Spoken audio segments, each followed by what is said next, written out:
Hi everyone.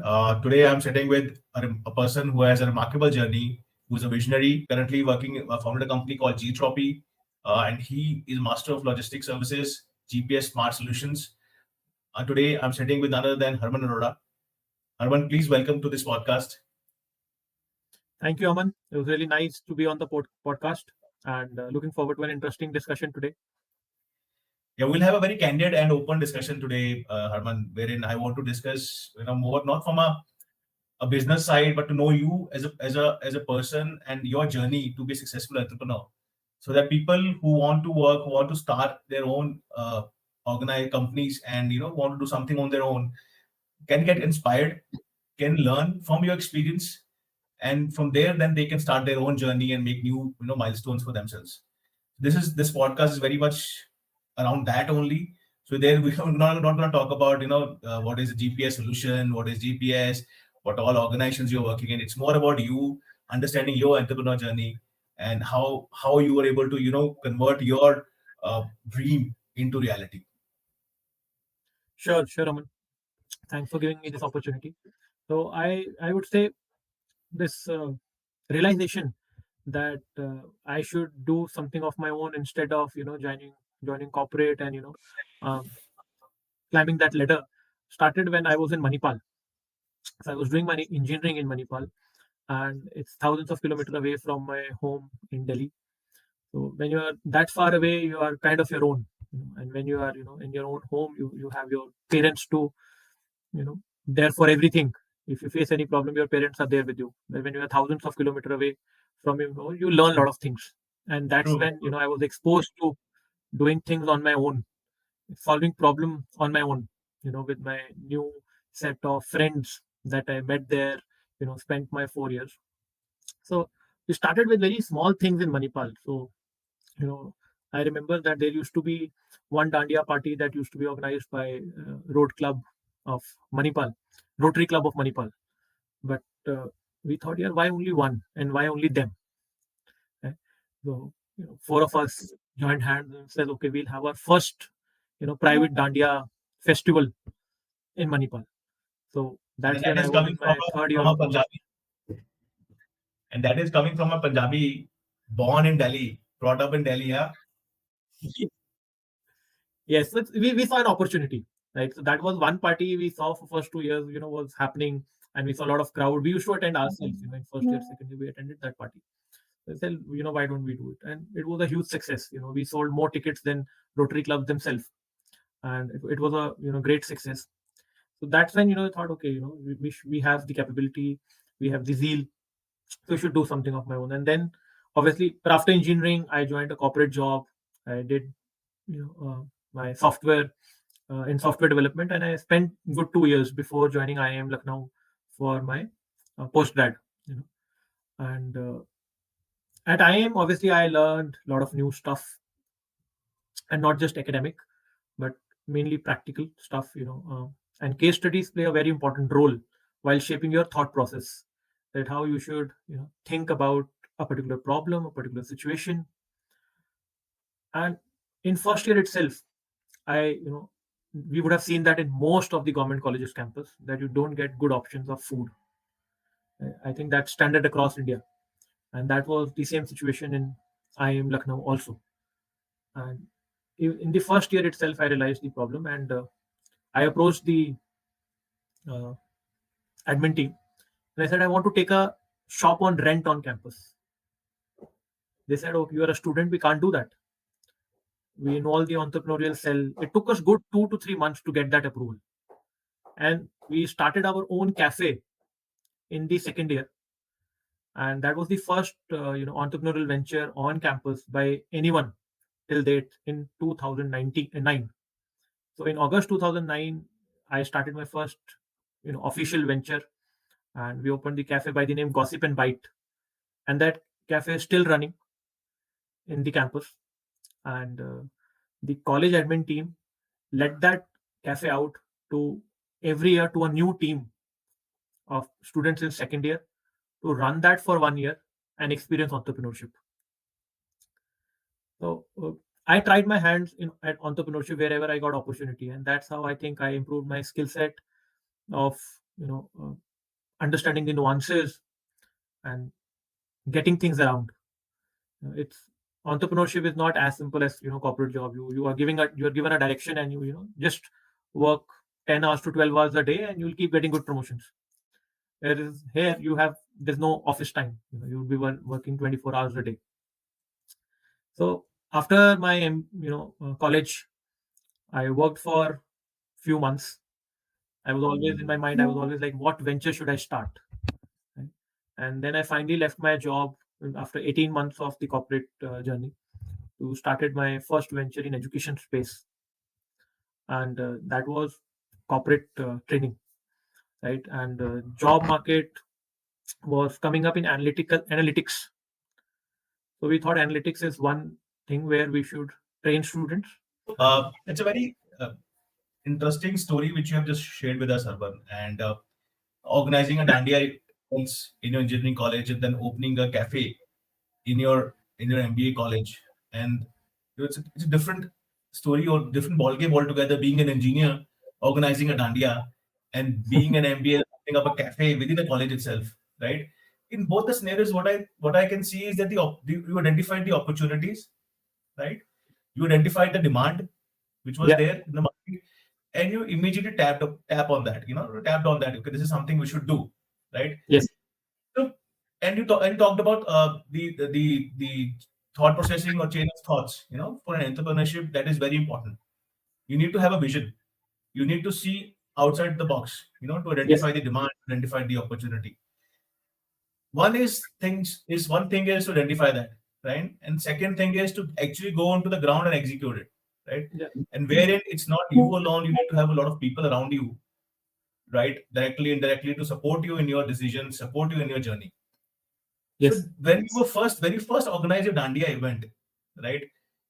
What was that, challenges which you faced? What was the very first thing for you being a student? You started something. And what was your mindset at that time to resolve that challenge? And then when you moved to MBA, you did 1 year of MBA, right? Then you are in second year. Now your thought process is a little different. Now it's not a very engineered mindset. It's more of a business acumen. In Yeah. that scenario, what were the challenges and what was your mindset then? So what was the difference between those two? So when we did our first event, right, we obviously was solving problem on day-to-day basis. Of course, as an entrepreneur in the business, also you do solve problem at day-to-day basis. But at that time, we were only solving at day-to-day basis because we had very little vision of what can happen, what can go wrong tomorrow, right? Or we were not very sure of the size of the opportunity. Right? To give you a basic idea, we just printed 400 tickets to start with, but we Mhm. ran out of the ticket on the second day of selling the tickets. Okay. Right? So second day we had no tickets to sell. So we actually then printed more. The idea was that we were not even sure that what will be the size of the opportunity, and that is one. And then second, what all nuances that can come in uh, place in terms of getting the orchestra on board. So we started the event thinking, okay, all these things will be very easily available, right? And but then when we went to the market, we did face challenges. On a particular date something is not available, then we find another vendor. Now when you launch a thing, you plan, you understand what will be required, you check things before launching. You don't invest, that will be a wrong decision, that you book an orchestra and then you go and book the ground, maybe the ground will not be available. But the idea is that you check everything, all the aspects of your event, all the aspects of your product, or any business, before you take a decision. So yes, the decision making has improved over time. Then being just a 19-year-old engineering student to now, definitely. And it is a journey. You learn things during the course of this journey. I would not say that once I finished my MBA and then I started my education venture in November 2011, I was ready. No, you're never ready, right? You actually plunge into it, and then you learn to swim. And then, I mean, in your journey, I also see that, and that you, when talked about, you actually, you go onto the ground now. Don't think too much, but do your research, do your planning before actually start doing the execution, right? Yes. However, what you just also mentioned, that accept the failures. Everything will not go hunky dory. Yes. Yes. You have to accept that there will be certain times when things will not go as per the plan, right? So in that scenario, there are a lot of if and buts comes into the mind of anyone, right? Be it any businessman who's there, and especially being you youngster during that time. So what was your mindset to handle such kind of situations where things were not going as per plan? See, as an entrepreneur, a true entrepreneur will always look at a positive side, even if he has failed. He'll understand that, when you say, there's a saying, if somebody has failed 99 times, he knows 99 ways that things will not work, right? Which others might not know. But obviously, these sayings are practically also somewhere related. Once you fail, you obviously go to the next step with a positive mindset and follow your gut. That is very important. Research is important, planning is important, but you have to follow your gut. Don't go against your gut, even if research is showing that, right? That is my fund. If the research is going against my gut, I might not do it. But only if I feel from inside that what I'm going to do is going to result into a positive outcome, I will take that step. So even if I fail, I look for the next solution and go for it. Whereas, you will meet people in your journey as an entrepreneur also, right? That could be your founders, your co-founders, your friends, who will say, you're not taking the right step. You should not be going into this, right? Or the other way is better. But at the end of the day, you should follow what your inner voice says to you. That is when you will achieve true success. So okay, when we talked about success, right? We and to achieve that success, we start a journey like you did. We always get influenced. There's always a person who influences us, or we get mentored by, right?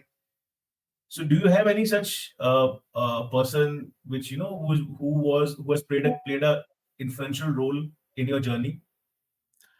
Uh, Actually, none in my case, because frankly speaking, such a person is usually either one of your family member or your college seniors, right? These are the two main things that Right. can usually be your mentor. So I'm kind of a first entrepreneur in my family. Oh, is So it? yes, so, right. Okay. My uh, father is a chartered accountant and company secretary. So he's been a director of finance in an organization for a long time, right? So, but that's where I learn, get my financial acumen. And for an entrepreneur, the understanding of numbers is very important. So that is because I was talking about him and how I got my financial knowledge. That is very important, because that without that you'll not be able to run a company successfully. You should understand money, and that's numbers. And so let's say I didn't have any mentor. So, but of course, there are people in the extended family who run businesses. As coming from a Punjabi family, there are people are usually in business. Exception is my family, which are all usually in corporate jobs. So I see that yes, being in business, if you do the right things at the right time, they are quite rewarding. And one uh, important thing that was in my case is that my father had already taken a family to a particular level. For me, doing corporate job would not have made a huge difference in terms of the status at where the my father has already taken the family to. Right. So for me, it was either follow the same, live the same level of luxury, or take an entrepreneurship journey, which will be very you'll have to be very work really hard for some time, like 10 years, 20 years, by the time I'm in my 50s. But then you'll be taking the family to completely next level. So entrepreneurship is rewarding, both in terms of satisfaction, work satisfaction, as well as money, which I think corporate job will not be able to compensate in case you do really hard work in entrepreneurship. No, true. Being that's very true, which you are saying right now. And but I always feel that when you talk about entrepreneurship, and when you start such kind of a journey, there's always a chances comes during the way that you need to take certain hard decisions, right, in your life. During that, and once you're not from a business background, and you are from a background of where, like you just mentioned, your father was in a corporate role, was an employee of some organization. You always have that soft corner. You always have that a person always carries that kind of compassion and empathy to a larger extent. So empathy is important for leadership, Yes, but very it's important. important that the decisions, sometimes a hard decision needs to be taken. So that time the quotient of empathy needs to be reduced, right? Should be reduced. So I how would say, did sorry, you face any such kind of challenges? yeah, I say that is one weakness that I have. It's difficult for me to take tough decisions sometime against people. I'm a very people-oriented Mm.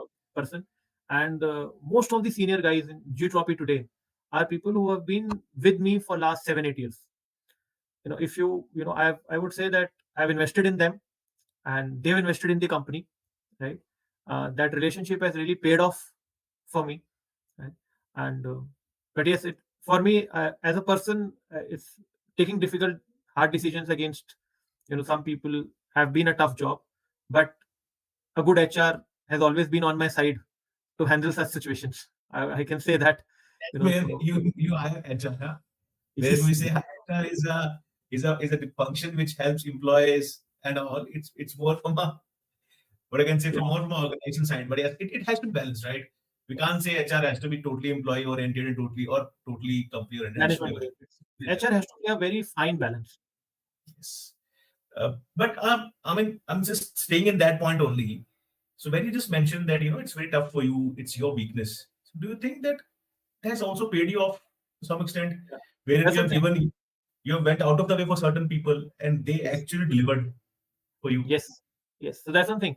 So most of the people that are holding senior positions or even middle management, they're all more than 5 years with me. Working with me for more than 5 years, and we had shared personal issues. We've solved each other's problem. You know, maybe it's family matters or money matters, or somebody wants to go for a 1 month break because he has a family issue. All such things have happened. So when I give my family a very high level of importance in my life, I also consider that my employees family is also very important for them. So in my career I would hardly recall a situation where I have not honored an employee emergency. So as an entrepreneur, I would, from your this point, I can take that investment in people is also very important for Yes, a successful business. yes, very important. If your people are not vested and they don't trust you and they don't not feel family with you, they will not give you the kind of output that you need to run a startup. Hmm.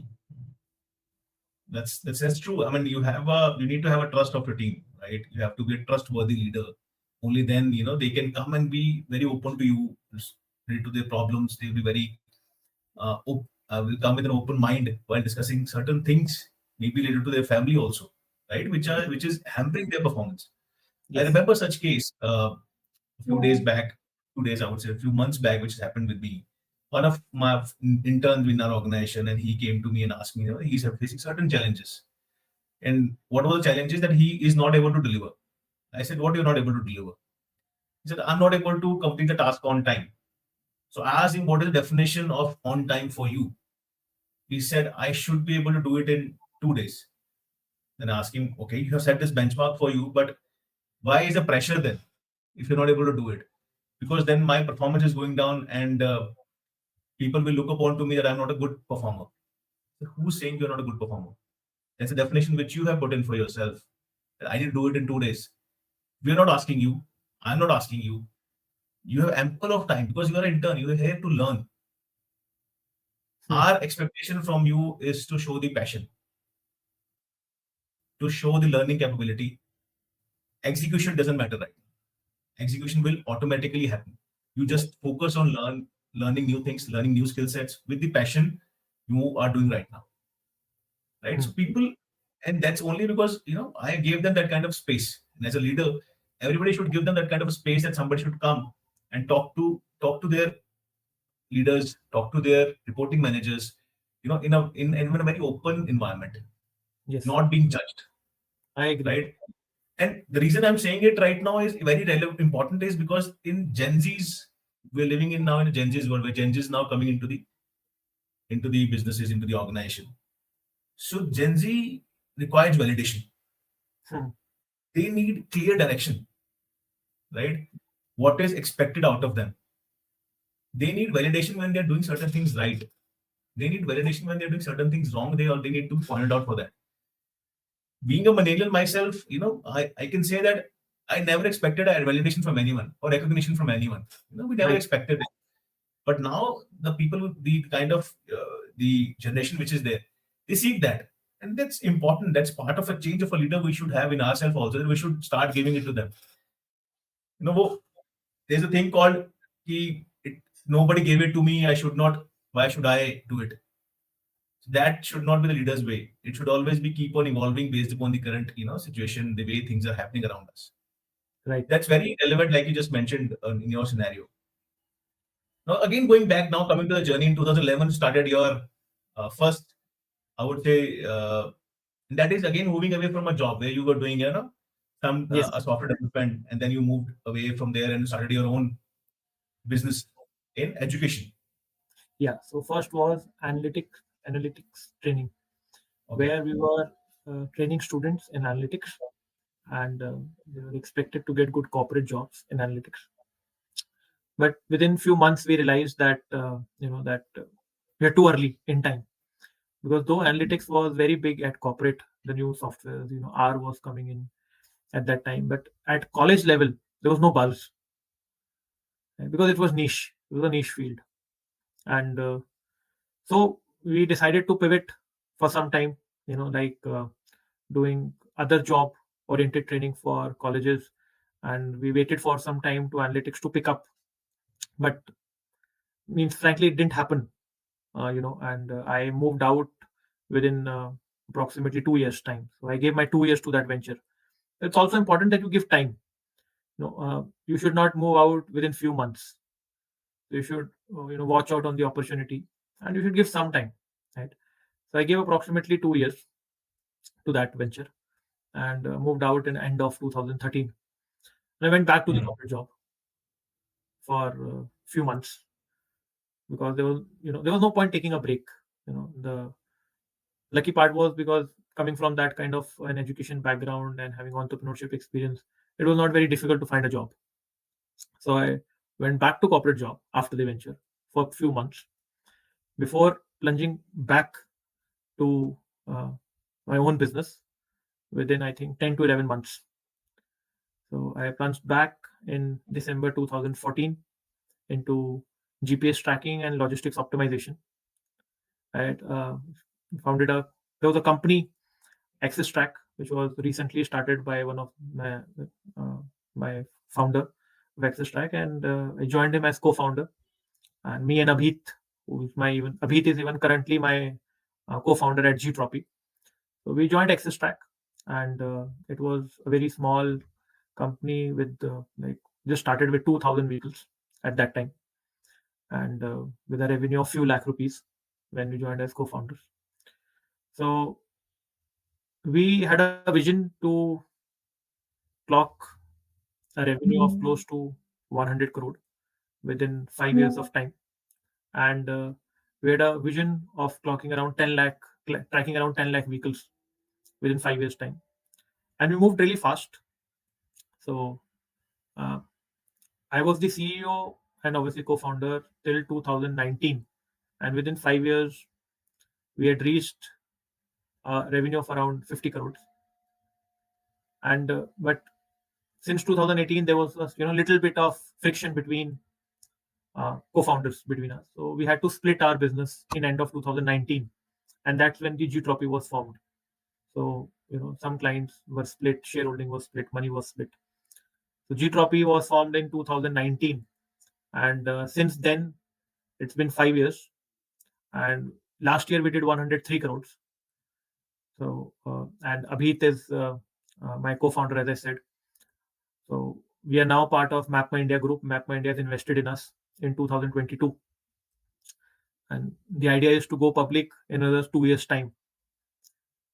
So after that, it's all been entrepreneurship journey since 2011, I can say, obviously a small stint of 10, 11 months in corporate world, and a lot of learnings of how to work with co-founders, how to run an organization from zero till 100 crores plus profitable venture. And one thing I didn't learn, which others learn, is that how to raise millions of dollars and then spend that to grow business. That is one thing that I would say I missed. But I know how to scale a bootstrap venture now. And since last 10 years, I've been doing that. And I'm pretty much satisfied at where we have reached as of now and where we are headed to in next couple of years. And yeah. So I can see that you have done kind of a 4 bootstrap ventures. One is your Dandiya event company. Yes. Second was a That's cafe. Yeah, the third one was for the education one. The fourth one was this GPS tracking logistics, right? Yes. And there's a lot of leaps and bounds, right? You moved up, then you again went back to the corporate world, and you again started. And this, whatever business, it happens in it happens in business, right? You parted ways with your co-founder, then you again, started Build almost again. You started from started afresh as a different company. the issue we And faced you, was after the split, because in these split terms and conditions, we were moving into a new company, right? Whereas the core company was with the other founder. So obviously, there are a lot of accounting things that has to set up from the start. And immediately after the split, COVID happened yes, in March 2020. So that was a big hit for us, because the client transfer had not happened fully by that time. The account setup had not happened. We had not met our large customers by that time. And in COVID, then there was no way to even meet. And we were setting a few things because team split also happened. So we were setting a few things. It was a big hit to us, when COVID happened. So it took us some time to recover. Obviously, there was a financial challenges that we had to go through at that time because payments from clients were not coming through very easily at that time. And but I think it was a team's effort that, as we rightly said, that investing in people pays off. So I can say that team really worked hard, making sure that the clients are not impacted, and we service them well during that period. And it was a learning again, as I said, it was a learning working in that team remotely in that situation where you have service pressures as well as financial pressures. And but I think clients also helped us a lot, and clients understood our situation, and they also helped us. Team was worked really hard, and we pulled off. We really pulled so I off. can see And that you never shied away from your problems. You always face them with courage. yes, I don't know whether I should ask this or not, but did you definitely COVID happened, and things were tough for you. But the kind of person you are, which I'm able to understand, did you find any opportunity in that? You must have found something to found in that adversity. There must be an opportunity which you identified, which you were able to tap on. uh, to be honest, we spend that time investing in what new products we can launch. Because while you are running a rat race of winning from your competition and winning new accounts, you somehow don't focus so much on what new things you can do. Obviously, you do spend some time, but then implementation takes much longer. So we invested in what new products we can launch for the same set of clients. And we did a lot of product designing during that time while we were not able to get new clients on board, considering the type of industry we are in, logistics, where but we did launch new products. And as soon as the first wave kind of died down in around November, October 2020, we were in market with new products. And we did convert a lot of new clients before the second wave in April 2021. So that is how I think we spent that time well. I mean, like I said, you found an opportunity in that. Opportunity to invest my time best. Yeah, that's important. Even improving your product, you have to spend the time in that, right? and you make the best out of it. You did not sit back and started thinking in a sense that what should we do now? Yeah. How are we going to generate the revenue? Yes. Right. So that's one of the, I think, those people who will be listening to this, I think this is one of the few things they should learn. They should understand that there are different doors are there for you to go to.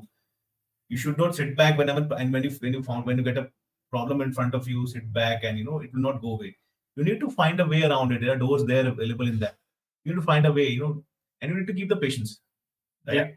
And talking of patience, that comes to a very important point, which always comes to my mind, that entrepreneurs or startup founders, they tends to be very impatient. They want to get things done like this. So is it same for you, and your perspective on patience as a founder? See, so I'm a very hands-on founder.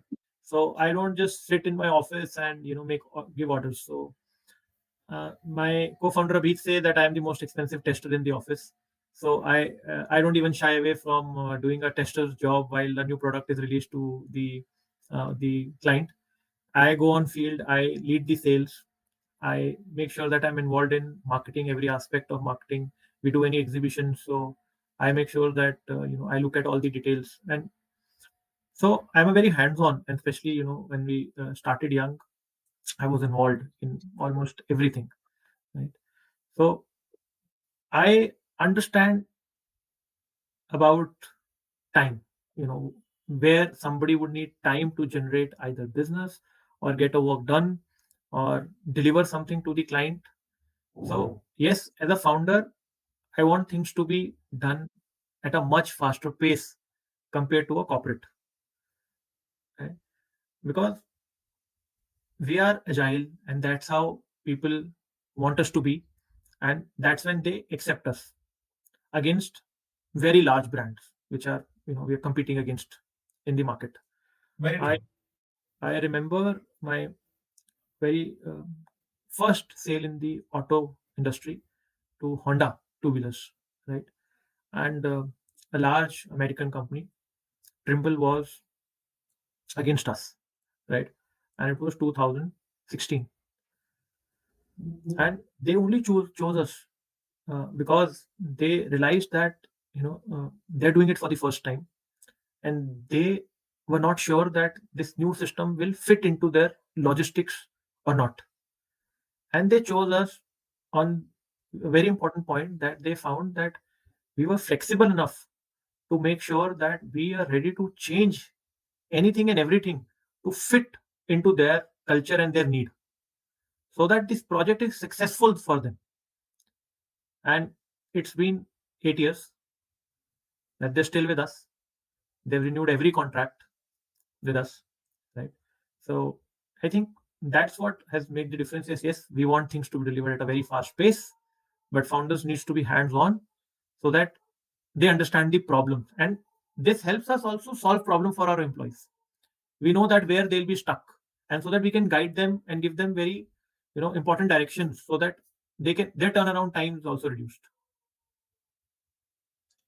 So like that comes me to that's now we are coming to the last segment. This is going to be the last segment of our podcast, where I'll be asking you some few questions, that how a person should behave, should do, if he wants to be an entrepreneur, right? You can choose to answer.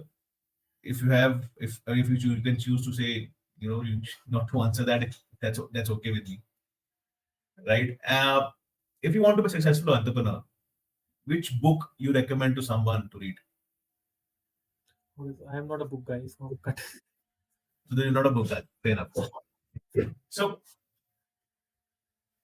what are the good skill set an entrepreneur should gain before starting any kind of a business venture? So I would not say that something he should gain before starting a venture, but except that he should have understanding of money, as I mentioned during. Understanding of numbers is Yes, relevant. yes, that is one important thing. Either you have a co-founder who understands it really well, or if you are that co-founder who's within the team who should understand the numbers very well, because that is very important to run a venture. The rest of the things you will learn.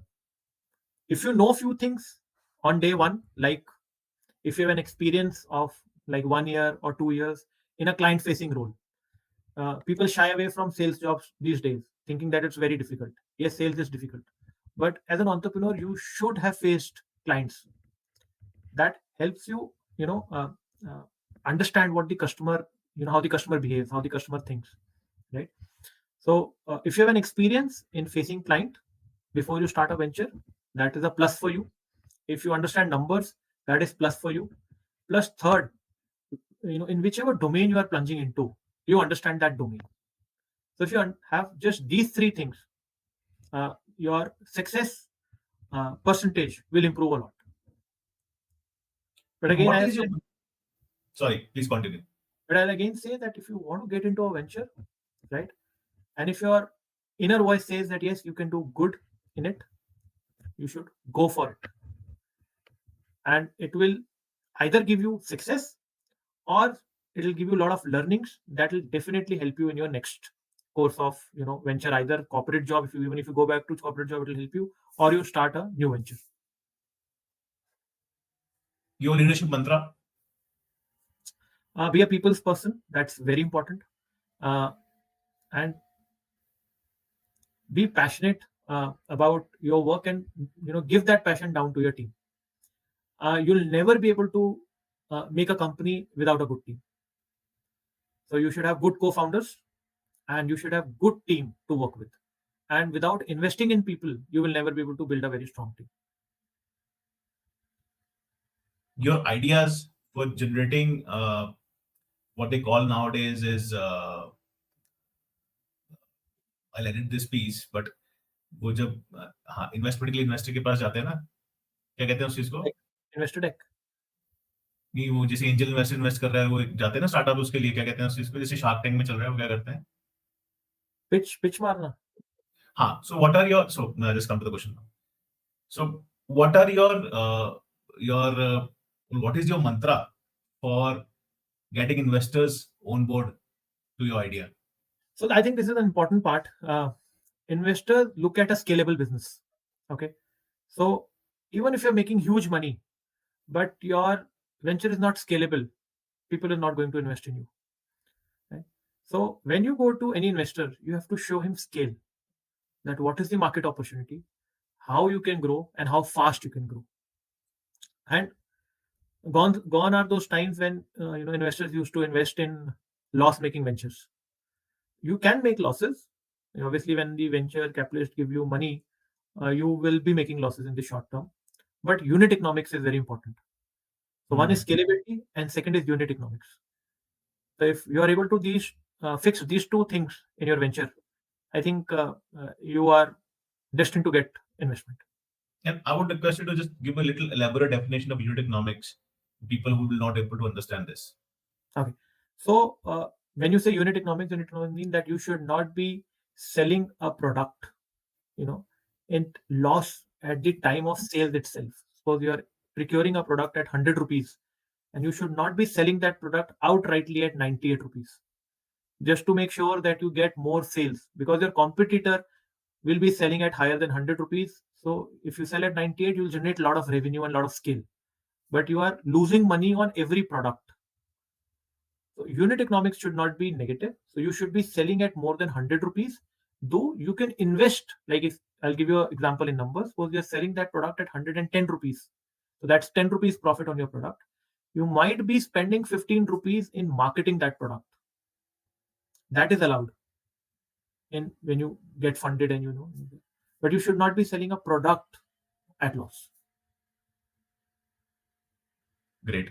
And how you tackle the scenarios wherein, if I talk about your business also, which you're doing right now, there are a lot of players, big players like Trimble, which you just mentioned, your previous company, Access Track, many others.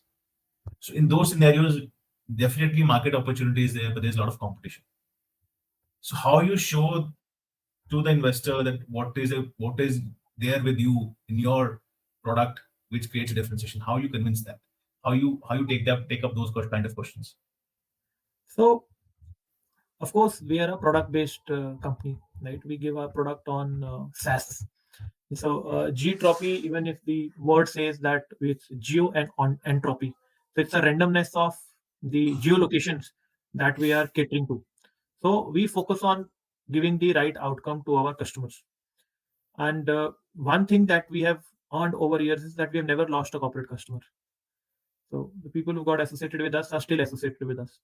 So these are just the churn ratio is very, very low. Like small customers might have moved out, but there's no large customer that have moved out.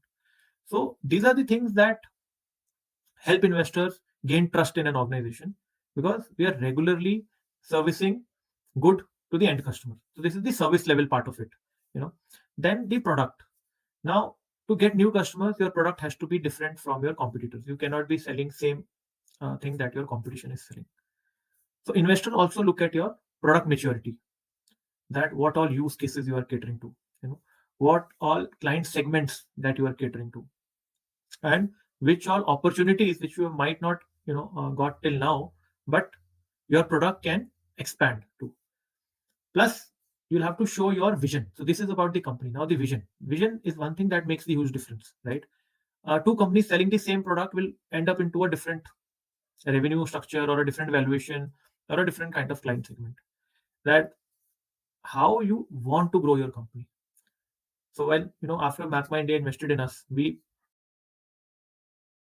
did a deal with Macma India because Gtropy was purely into logistics space. We were like goods transportation. We were not into people mobility. And we had almost no customer in people mobility. And Macma India was only into people mobility. They hardly have any customer in goods.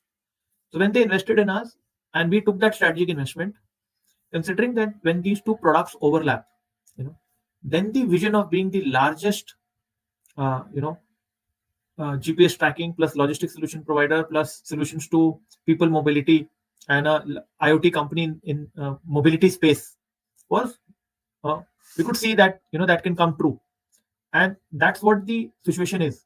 Even if you see the black book that has gone public recently with an current valuation of around 8,000 crores. In a 300 crore revenue, there 60 to 70% revenue is coming from FASTag, which is not precisely an IoT domain that we work with.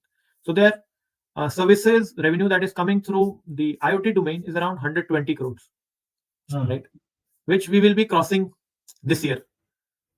So we are kind of, you can say largest or second largest in terms of IoT solution provider in mobility. So the vision is very important. That Wow. Yeah. So vision is very important, that what all segments you can cater. If an investor look at that okay, you have a product, but where you want to take it, where you want to take it is an individual decision and an individual's thought.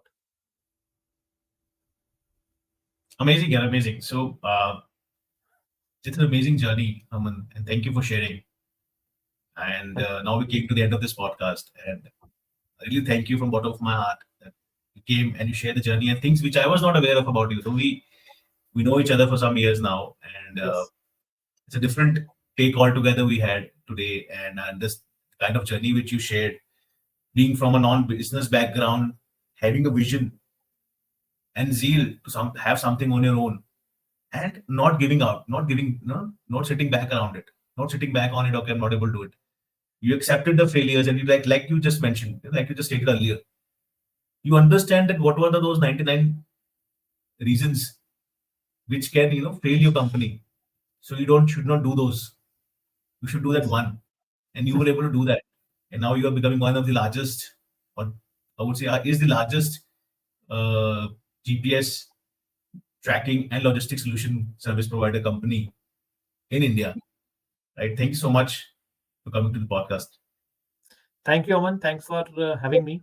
And, I think it was great discussing things with you, and it did energize me while I was speaking, about entrepreneurship, because this is one topic that really interests me, and I like speaking about this. And I want people to join, entrepreneurship and create more jobs. and it's a great feeling. I can only say that. Very well said. Very well said, Arman. Thank you. Thank you once again. Thank you.